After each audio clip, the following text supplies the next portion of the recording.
और मान लो कभी कोई चिंता में है, स्ट्रेस में है, मूड अच्छा नहीं है, तो जस्ट ऐसे ऐसे लगा दिया तो थोड़ा, I call it happiness medicine, थोड़ी खुशी मिल गई, राइट। किसी को चाहिए, ट्राई करना चाहता है? Okay.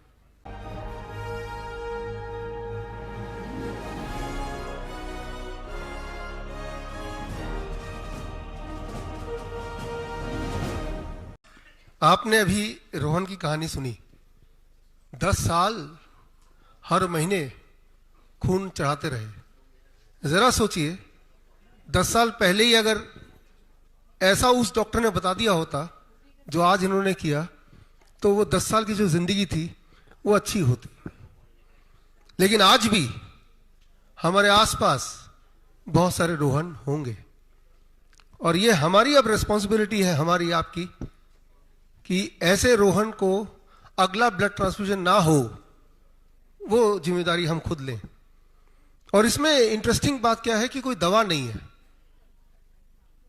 Rather medicine is what. आपने वही देखा, पानी मेडिसिन, अर्थ इज मेडिसिन। तो रियल मायने में जो ठीक करे वही मेडिसिन। अब जहां तक बात है जो कन्वेंशनल टर्म में जो मेडिसिन है उसका क्या उपयोग है, इस वक्त मेरे जेब में भी एक मेडिसिन है, ये है वियतनामीज मेडिसिन। इसका नाम है ड्यू थेन फुक। Is it correct pronunciation? Almost correct. ये मैं वियतनाम जाते हुए करीब 11 साल हो गए, 12 साल हो गए, और मैं देखता हूं कि उनके अधिकतर लोगों में, उनके जेब में ये पाया जाता है। I was curious to know what it is. तो इसमें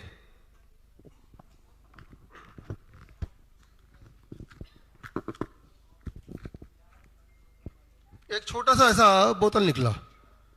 फिर मैंने जानना चाहा ये क्यों रखते हो, तो उनका कहना था कि हर तरह की बीमारी में वो ये यूज करते हैं। ये वियतनामीज 100 साल पुराना उनकी जड़ी बूटी है, और मान लो कभी कोई चिंता में है, स्ट्रेस में है, मूड अच्छा नहीं है, तो जस्ट ऐसे ऐसे लगा दिया तो थोड़ा, I call it happiness medicine, थोड़ी खुशी मिल गई, राइट। किसी को चाहिए, ट्राई करना चाहता है? ओके। अभी कॉन्वोकेशन के बाद जो हमारे स्टूडेंट हैं आपके लिए वियतनाम से लाए एक एक बोतल, आप ले सकते हैं। तो ये भी मेडिसिन है। इंपॉर्टेंट ये है कि मेडिसिन जो थोड़ा सा आसान कर दे, चीजों को जीना आसान कर दे, but without any side effect. अगर आप पैरासिटामोल लेते हैं तो पैरासिटामोल लेने से कुछ देर के लिए आसान हो जाता है, बुखार उतर गया और आपको अच्छा लगा। लेकिन जैसे ही पैरासिटामोल का असर चला गया, आपका बुखार दोबारा बढ़ जाता है।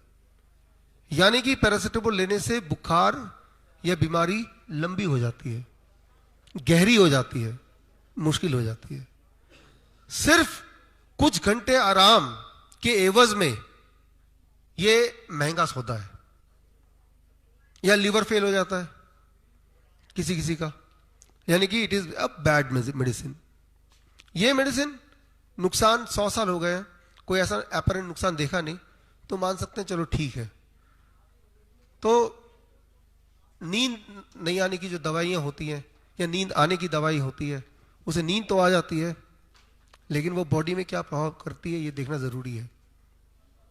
एनेस्थीसिया, मान लो कोई ऐसी सर्जरी है, एक्सीडेंट हो गया है, तब अगर पेशेंट को आराम देने के लिए या पेन से उसको अलग करने के लिए दे दिया गया, उस वक्त उसका उपयोग है उतनी जगह पे। तो मेडिसिन वो कि अगर पलड़े में देखें तो फायदे ज्यादा हो, नुकसान कम हो। जिसके नुकसान ज्यादा है, फायदे कम है, वो मेडिसिन हमारे काम की नहीं। तो फिलहाल जब हम आयुर्वेद की बात करते हैं तो वहां पे भी हीट और जिस तरह की बातें हम अभी तक कर रहे हैं, सर्केडियन रिदम, इन सब का जिक्र है। हमारे हॉस्पिटल में जो लोग आते हैं, हम इंटीग्रेट करने की कोशिश करते हैं, हम पेशेंट सेंट्रिक इलाज करने की कोशिश करते हैं। आपने भी रोहन को देखा, मैं भी पहली बार ही मिल रहा हूं आज, और इसका मतलब यह है कि बिना मिले भी इंसान ठीक हो सकता है। इसका मतलब यह भी तो है कि हॉस्पिटल बिना आए भी ठीक हो सकता है। जब ऐसा बीमारी जिसको पूरे संसार ने बोला है कि ये ठीक ही नहीं हो सकता, वो अगर घर बैठे गांव बैठे ठीक हो सकता है, बल्कि गांव बैठे ही ठीक हो सकता है। इनको स्प्रिंग वाटर नहीं मिलता ना अगर गांव में नहीं बैठे होते तो।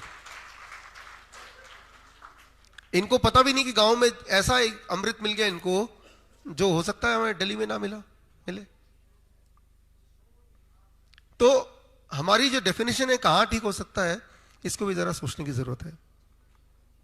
फिलहाल जब भी पेशेंट हमसे मिलते हैं तो हम समझने की कोशिश करते हैं कि पेशेंट को क्या चाहिए और कहां सूटेबल है। अक्सर तो उनका घर ही सूटेबल है, नहीं तो कुछ समय के लिए हमारा हॉस्पिटल सूटेबल है। इसमें आयुर्वेद का क्या रोल है, हीट का क्या रोल है, पंचकर्मा का क्या रोल है, यह समझना आपके लिए जरूरी है। बिकॉज ये वो चीजें हैं जो आप घर पे कर सकते हैं जिस तरह से बाकी सारी बातें।